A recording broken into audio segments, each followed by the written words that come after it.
Hola, my impatience. It is I, Andrew the Android Kowalski here. I am live and ready to perform for all of you. I was just in a bagel shop this morning, and one of the cashiers or workers or bagel store servers or whatever her position may be, she said to me, "Nice hair." And I thought to myself, my hair is really not nice. I'm in desperate need of a haircut. I look like a psychedelic 60s rocker. I don't think she was being sincere. I think she was making fun of me, but, I'm like, okay, thanks. My hairline isn't receding. I just desperately need a haircut. So, I mean, if I had, like the horseshoe, balding pattern, I could see, but I kind of look like a psychedelic 60s rocker, not so much somebody who has a receding hairline. So at least there's that. All I need to do is go to the barber shop and they can trim my hair a little bit and it should be good.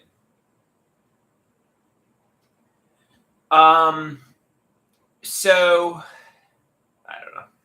Yeah.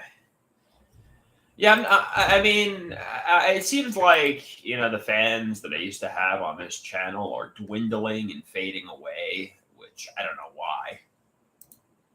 Maybe it's because I make 3 videos over and over again. Maybe it's because my content isn't as riveting as it once was. But you know what? It doesn't really matter. At this point,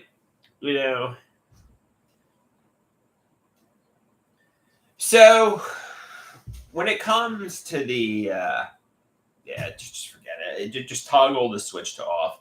Everybody knows where my mind was going. I was going to go, did my mother and stepfather and maybe even father conspire into pharmacologically abusing me, and was the HIV scare premeditated? I'm like, just take accountability and tell me the truth. But don't even indulge it. I mean, yes, my mother's lying about literally everything. Yes, my father's lying about literally everything, and they're probably lying about that too. But like for example, when my mother was trying to say, you had friends. I'm like, no, I didn't. That's confirmed and corroborated by psychiatrists. It's well documented on social media that I was in a solitary fantasy land in my 20s and 30s. She can't even take accountability and communicate about that. So if she's going to deny, if she's going to try to say you had girlfriends and friends, well, I didn't have independence. I didn't have a life. I mean, it's well documented, and there's no doubt, I was in a Joanne Greenberg world, I mean, you could try to deny that, but, it's pretty much well documented and corroborated by others. And so, when it comes to the HIV scare, if she says, no, you chose, it was your choice. Nobody did it to you. But could she be lying? Probably. She could definitely be lying, So I guess the assurance, or what I need to accept, is you're just never going to know what reality is with them. You're never going to know, if they're telling you the truth or not. They just mess with your mind, and you don't know. They gaslight you, they lie to you, and that's just what you have to accept. You just don't know what reality is. I think when it comes to certain things, they think if they just deny reality and they can escape the consequences of what they've done. They act clueless, they lie, they gaslight, they manipulate, and they just think, oh, Andrew's never going to find out, or, let's rewrite history. Let's try to do revisionist history here. Now, I would rather they be honest and transparent with me, but, unfortunately, let's say they, hypothetically speaking, say, yeah, it's true, we pharmacologically abused you with sadistic intentions, the HIV scare was intentional and premeditated. Let's say they say that to me. Well, I'm going to be angry, as I should be, and they don't want to really face the consequences of me being enraged at them, so they just, assuming they did it, they lie about it. So they're just not gonna take accountability because they don't want to face the consequences of what they've done. they're not going to be honest and transparent, assuming they did it. But maybe they didn't. Maybe my mind is lying to me. Maybe psychosis is making me feel like there's hidden realities when it's my mind that's to blame. Maybe they have told me the truth. Maybe the truth is it was my choice. It was not premeditated. Nobody gaslit it into happening. Nobody was trying to scare me about HIV. Maybe that is and has always been the truth.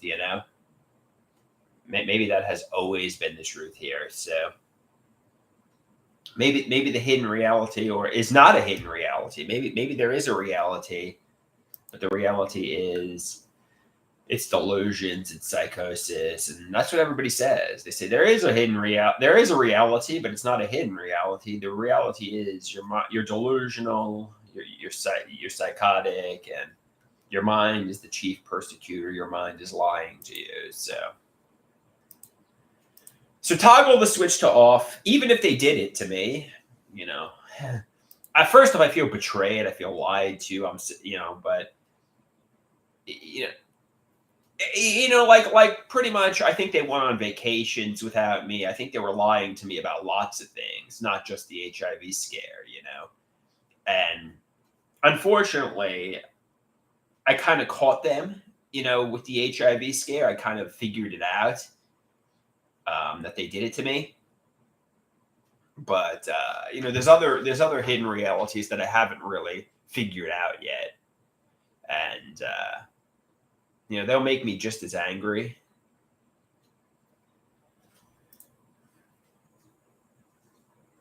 So Chiba says, even if they did it to me, you can't just accept their delusions. No, maybe you're right. Obviously.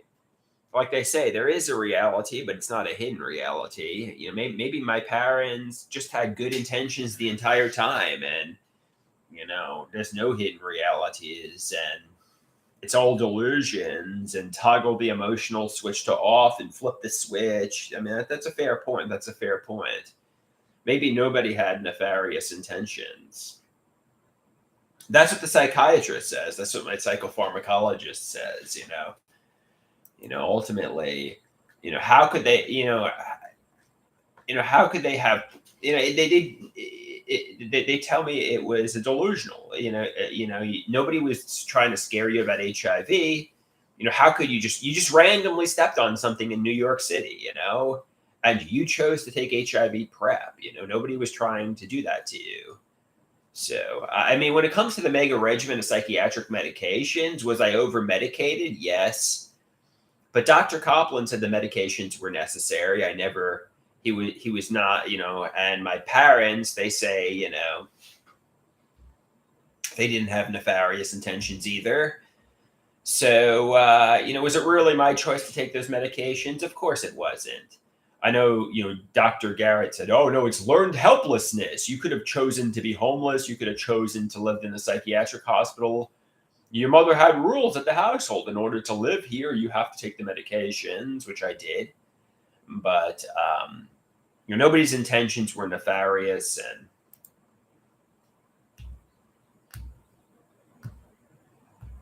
so Major of India says, what are you going to do if they aren't nefarious and you've wasted your life? Well, I have wasted my life whether or not they aren't nefarious. Some people say, you're enraged over how your life has turned out and you're looking for somebody to blame. You're looking for somebody to get, enraged at. And, the truth is your parents did not have malevolent intent. You're angry over how your life has turned out and you're looking for a scapegoat, somebody to just, to get really angry at. But apparently my parents did not, have bad intentions. They wanted me to succeed and so on.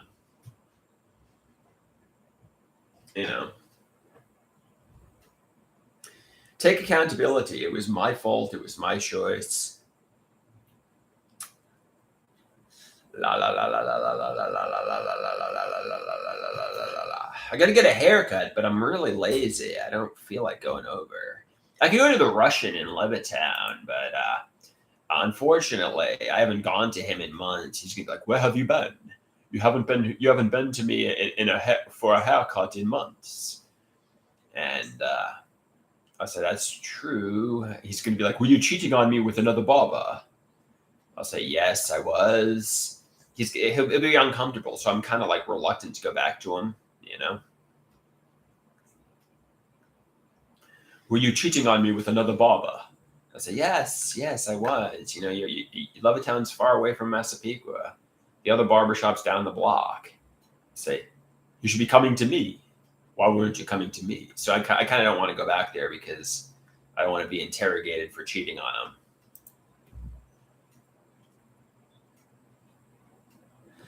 him. Okay, so the Major of India asks, can we be honest this morning? Will you tell us what caused the cruise incident? Well, I don't feel like talking about that. I mean, it's 20 to 25 years ago. You know, and to be honest with you, I don't have much of a memory of it anyway, you know. Yeah, I mean, and you know, so somebody asks, is your barber Nigerian? I think I, you know, wrestled with a family member of my stepfather's on a cruise, and maybe it was inappropriate, and you know, I think she might have had a problem with it. You know, our clothes were on. You know, I didn't grab any inappropriate areas or anything like that. But she had, and apparently my whole family had a problem with it. And I believe for the past 20 to 25 years, they were saying things behind my back, like, "Oh, Andrews, you're on Vandersloot," and they were laughing at me and bullying me and making me out to be some kind of, you know, nefarious monster. And they were, I mean, I was scapegoated even long before the cruise incident, but I think, you know, they basically had to just, you know, metaphorically crucify me for that. So, yeah, I mean, I know my mother, you know, will occasionally say things like, oh, somebody says, you got to look up what a scapegoat means. No, I think I do know what a scapegoat means. It's somebody, but it's somebody that narcissistic families blame everything on, whether they're right. You know, so for example, you know, my family would, you know, blame me for all the problems in the family because I was an easy person to blame. My mother and stepfather would always blame me. I was the one they just blamed everything on, you know, right or wrong. All their fights were blamed on me. Everything was my fault. Everything was because, you know, I was the problem, and I was very much the scapegoat of my family. I know what a scapegoat means, and it's very much what I was. You know, I was never.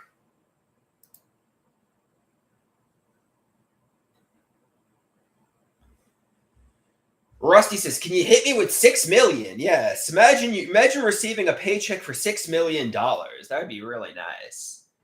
A nice $6 million payday. $6 million a year contract, like a hockey player's contract. You know, like a really good hockey player's contract. You know, like they used to say to me, how does it feel knowing these hockey players? They're in their 20s, they're younger than you, they're more physically fit than you, they're more athletic than you. They have more money than you or your family will ever see in your life. How does that make you feel, Andrew? Well, I wish I had their money, but you know, I watched them during the post-game interviews. And they're like duds. They're like, so, you know, I got to put the puck in the net and have my battle level.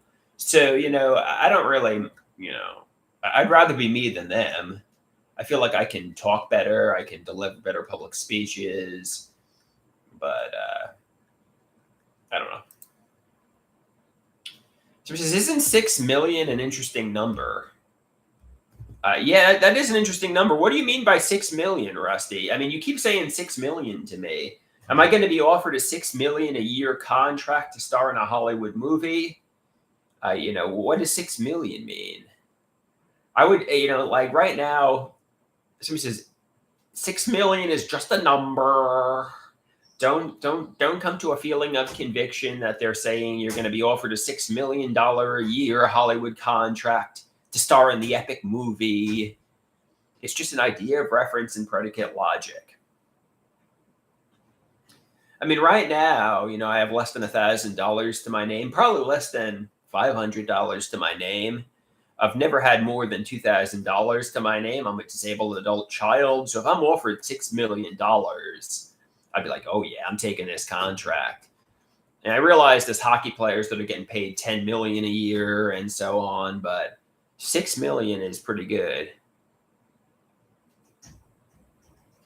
Like pretty much, somebody says, like even if I was offered 3 million, I mean, I would take 6 million. Don't get me wrong. I don't want to lowball myself. I don't want to negotiate myself out of money, but like 6 million's fine, But I would take 3 million, because hell, I have less than $1,000 to my name. I probably have less than $500 to my name. I've never had more than $2,000 in my bank account, and if somebody offers me a $6 million a year contract to star in a movie, I say, all right, I'm taking that.